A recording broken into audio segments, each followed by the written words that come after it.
Hello friend, आप सभी का हमारे यूट्यूब चैनल पर स्वागत है। हम कक्षा 12वीं के इतिहास को पढ़ रहे थे, जिस बुक का नाम है भारत का इतिहास। और आज हम इस बुक के अध्याय फर्स्ट को पढ़ेंगे और अध्याय का नाम है भारत का वैभवपूर्ण अतीत। इस अध्याय के हमने 9 पार्ट पढ़ लिए। आज हम इसका 10वां पार्ट पढ़ेंगे। ठीक है दोस्तों, तो ये जो अध्याय है ये 10 नंबर का अध्याय है। एग्जाम में इस अध्याय से 10 नंबर के क्वेश्चन आएंगे। ठीक है, और अगर आप हमारे सभी वीडियो देखना चाहते हो जो कक्षा 12वीं से रिलेटेड है, तो आप प्लेलिस्ट में जाकर वो वीडियो देख सकते हो। और आप हमारे सभी वीडियो की पीडीएफ पाना चाहते हो तो आप हमारे टेलीग्राम चैनल को ज्वाइन कीजिए, जिसके लिए लिंक आपको डिस्क्रिप्शन में मिल जाएगी। ठीक है दोस्तों, तो चलिए आज का वीडियो स्टार्ट करते हैं। कक्षा 12वीं, आज हम स्टार्ट करेंगे प्रागैतिहासिक शैल कला से। ठीक है, इससे पहले वाला हमने पिछले वीडियो में पढ़ लिया है। ठीक है, तो आज है प्रागैतिहासिक शैल कला। ठीक है, आदिकाल में मानव प्रारंभ में पर्वतीय एवं नदीय क्षेत्रों में गुफाओं, चट्टानों में बने प्राकृतिक आश्रय स्थलों जिन्हें शैलाश्रय कहा जाता है। यानी कि प्राचीन काल में जो आदि मानव गुफाओं, चट्टानों में जो प्राकृतिक आश्रय स्थल थे जिनमें रहते थे, उन्हें हम शैलाश्रय कहते हैं। ठीक है, और इनमें मानव निवास करता था। ठीक है, शैलाश्रय की छतों, दीवारों पर तत्कालीन मानव द्वारा जीवन के विभिन्न पक्षों से संबंधित चित्रांकन किया गया है, जिन्हें हम शैल चित्र कहते हैं। यानी कि जहाँ आदि मानव रहता था पहले गुफाओं, चट्टानों में, उन पर उनके द्वारा जो चित्रकारी की गई है उन्हें हम शैल चित्र कहते हैं। ठीक है, इससे प्रारंभिक मानव के सांस्कृतिक, सामाजिक व धार्मिक जीवन की जानकारी मिलती है।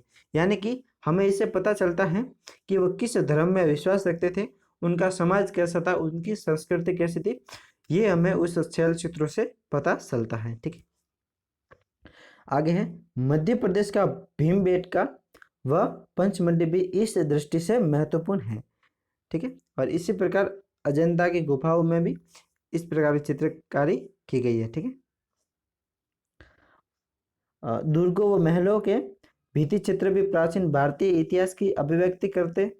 शैल चित्रों में तत्कालीन मानव जीवन के विभिन्न पक्षों को उजागर किया है और हमें उस समय की संस्कृति का ज्ञान कराते हैं। ठीक है, तो उन चित्रों से हमें उस समय की संस्कृति, धार्मिक और सांस्कृतिक जीवन की जानकारी मिलती है। ठीक है, आगे बढ़ते हैं। अब है सिंधु सरस्वती सभ्यता की उपलब्धियां। ठीक है, तो इसमें अब हम सिंधु सरस्वती सभ्यता को पढ़ेंगे, तो स्टार्ट करते हैं। 1856 में लाहौर से कराची रेलवे लाइन हेतु पटरियां बिछाने का कार्य चल रहा था। तो 1856 में लाहौर से कराची रेलवे लाइन हेतु पटरियां बिछाने का कार्य चल रहा था। ठीक है, लाइन पर रेडिया बनाने के लिए पत्थर की कमी को देखते हुए पास के टीले से ईंटें निकालकर बिछाने लगे, लेकिन उन्हें यह पता नहीं था कि वे विश्व की एक महान सभ्यता से संबंधित पूरा स्थल हड़प्पा के भग्नावशेष निकाल रहे हैं। यानी कि उस समय जो कार्य चल रहा था रेल की पटरियों का, उसमें जो रेडिया बनाने के लिए जो पास से जो टीला खोद कर ईंटें लाई गई, वो हड़प्पा सभ्यता से संबंधित थी, लेकिन उस समय उनको पता नहीं था कि ये उस हड़प्पा सभ्यता के भग्नावशेष निकाल कर ला रहे हैं। ठीक है, बंटन बंधुओं द्वारा 1856 में हड़प्पा स्थल की सूचना सरकार को दी गई। ठीक है, तो ये बात 1856 की है, जब बर्टन बंदियों ने हड़प्पा स्थल की सूचना सरकार को दी। 1861 ईस्वी में कनिंघम के निर्देशन में भारतीय पुरातत्व संरक्षण विभाग की स्थापना की गई।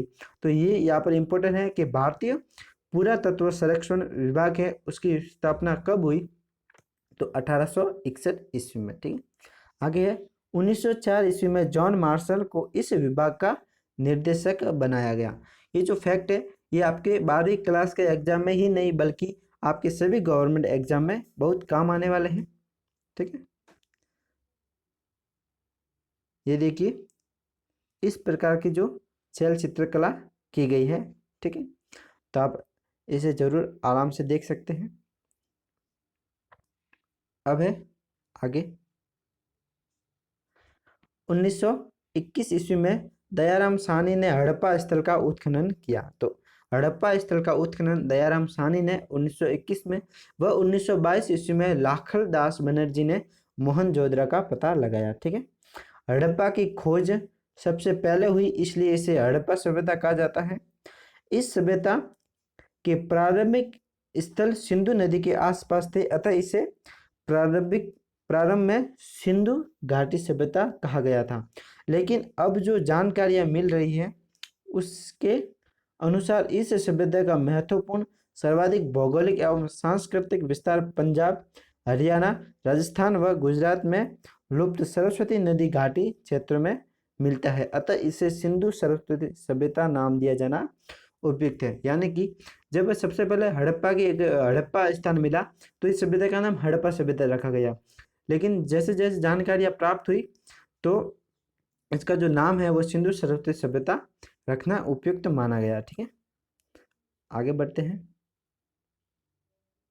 अब सिंधु सरस्वती सभ्यता के अब तक खोजे गए स्थान, यानी कि इस सभ्यता से जुड़े कहाँ पर कितने स्थान हैं, तो लगभग 917 स्थान भारत में है जो सिंधु सरस्वती सभ्यता से संबंधित है, और 418 पाकिस्तान में व 2 अफगानिस्तान में है। इसका विस्तार पश्चिम से पूर्व तक 1600 किलोमीटर व उत्तर से दक्षिण तक 1400 किलोमीटर था। ठीक है, तो ये सिंधु सरस्वती सभ्यता के विस्तार की बात हुई। अब है सरस्वती नदी। ठीक है, तो अब हम सरस्वती नदी के बारे में पढ़ते हैं। सरस्वती नदी व उसकी सहायक नदियाँ, जो सहायक नदियाँ थी उनका प्रवाह क्षेत्र सिंधु व गंगा के बीच का क्षेत्र था। यानी कि जो सिंधु नदी का प्रवाह क्षेत्र है वह गंगा नदी का प्रवाह क्षेत्र है, उन दोनों नदियों के प्रवाह क्षेत्र के बीच में सरस्वती नदी का प्रवाह क्षेत्र था। वैदिक काल में सरस्वती नदी लोगों के जीवन का आधार थी। वैदिक साहित्य में इसे नदी तमे, देवी तमे, अम्बे तमे कहा गया था। यानी कि यह नदी इतनी महत्वपूर्ण थी। पिछले वर्षों में विद्वानों ने हवाई व भू सर्वेक्षण से सरस्वती नदी के प्रवाह मार्ग को रेखांकित करने का प्रयास किया है। उपग्रह से प्राप्त जल प्रवाह के चिन्हों से ड्रिलिंग मशीनों की सहायता से भूगर्भ से निकाले गए संभावित जल के अध्ययन से पूरा ऐतिहासिक एवं वैज्ञानिक अध्ययनों से यह सिद्ध हो गया है कि प्राचीन समय में सरस्वती नदी का अस्तित्व था। यानी कि वैज्ञानिकों ने यह सब सर्वे करके पता लगाया कि प्राचीन में यहाँ पर एक नदी बहती थी जो सरस्वती नदी थी। अब आगे बढ़ते हैं और कुछ सरस्वती नदी के बारे में पढ़ते हैं। सरस्वती नदी का निकास हिमालय की शिवालिक पर्वत श्रेणी में माना पर्वत से था। ठीक है, आदि बद्री से समतल में उतरती थी। इसके बाद कुरुक्षेत्र और सिरसा, झांसी, अग्राहेया, हनुमानगढ़, कालीबंगा में होती हुई अनूपगढ़ व सूरतगढ़ तक बहती थी। तो ये प्राचीन में सरस्वती नदी का जो प्रवाह क्षेत्र है ये इस प्रकार है। ठीक है, अनेक भागों में समुद्र में मिलती थी। एक शाखा प्रभात पट्टन में जाकर सिंधु सागर में मिलती थी। दूसरी शाखा सिंधु में प्रविष्ट होकर कच्छ के रण में समा जाती थी।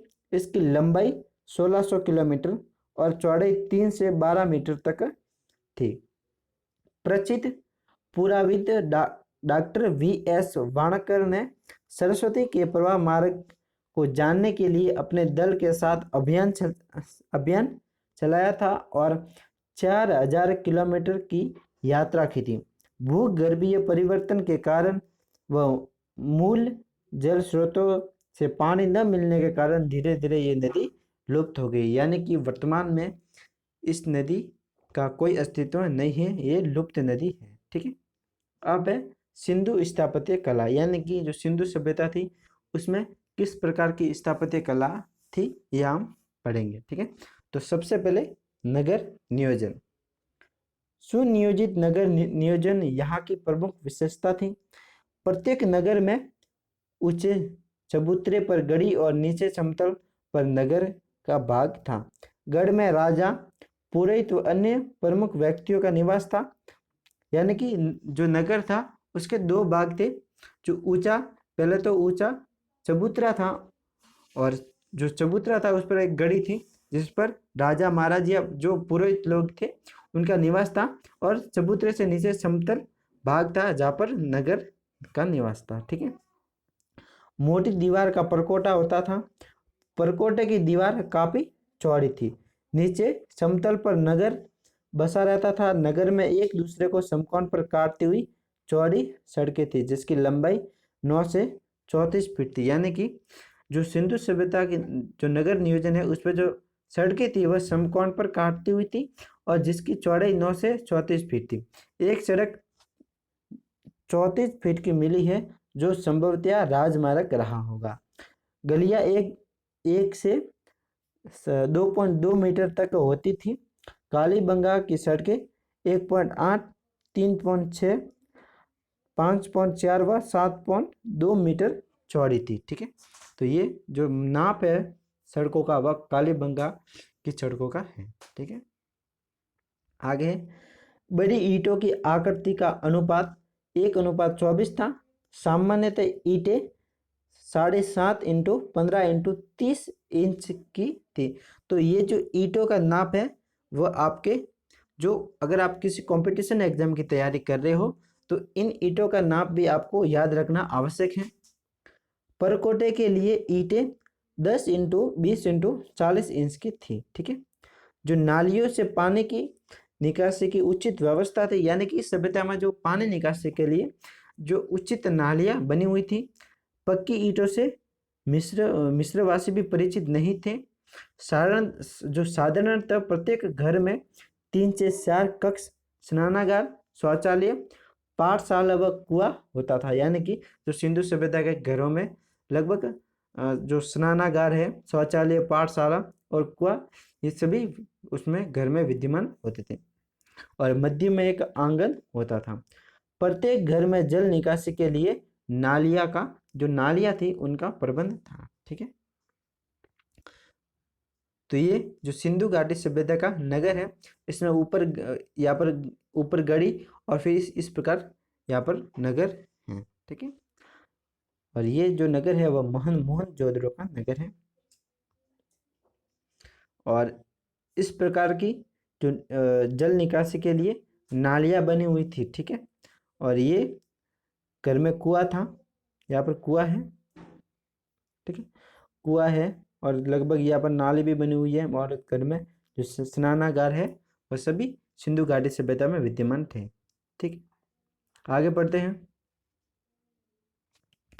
प्राचीन सभ्यताओं में जल निकास की जितनी सुंदर व्यवस्था सिंधु घाटी सभ्यता में थी उतनी विश्व में कहीं नहीं मिलती है। यानी कि जो जल निकासी की जो जो व्यवस्था थी सिंधु घाटी सभ्यता में, उतनी एकदम अच्छी व्यवस्था अन्य किसी भी सभ्यता में नहीं मिली जितनी कि सिंधु घाटी सभ्यता में मिली है।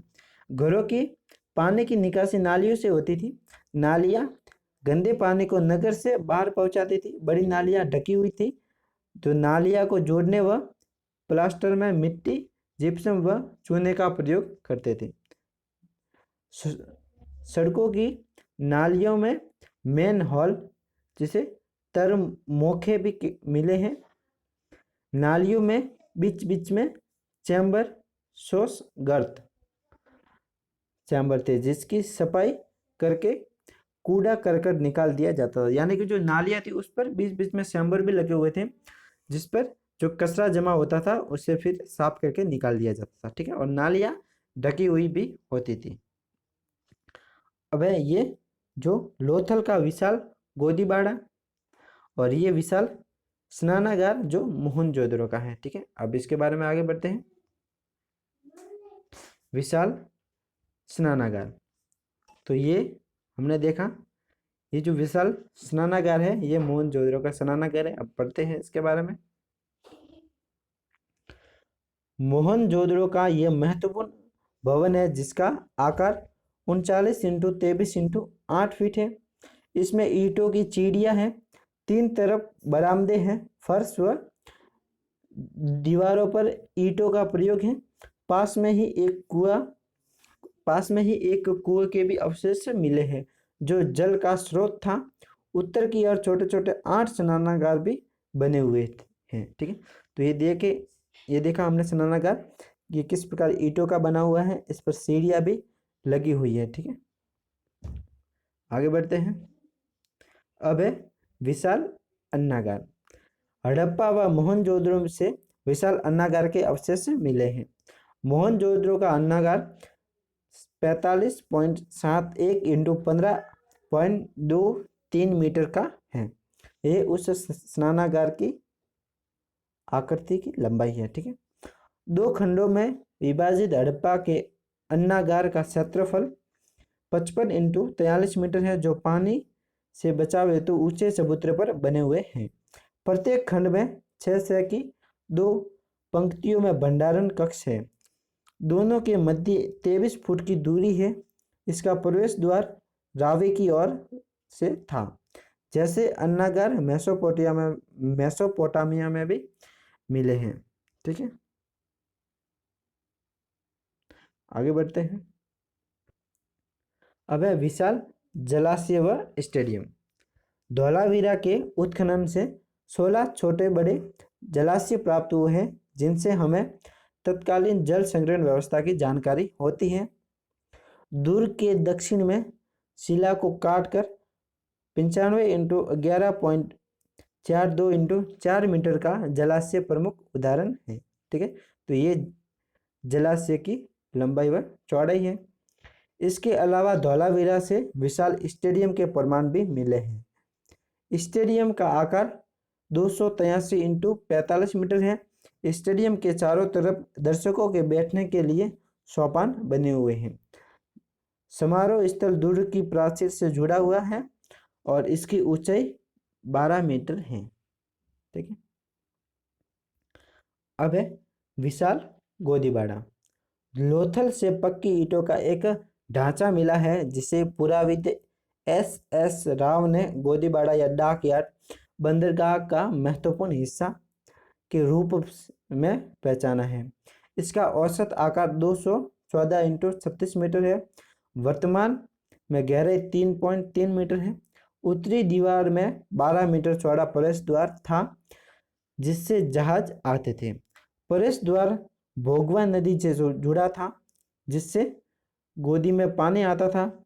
राव लिखते हैं कि लोथल की गोदी फिनिशिया और रोम की गोदियों से कहीं अधिक विकसित व प्राचीनतम थी।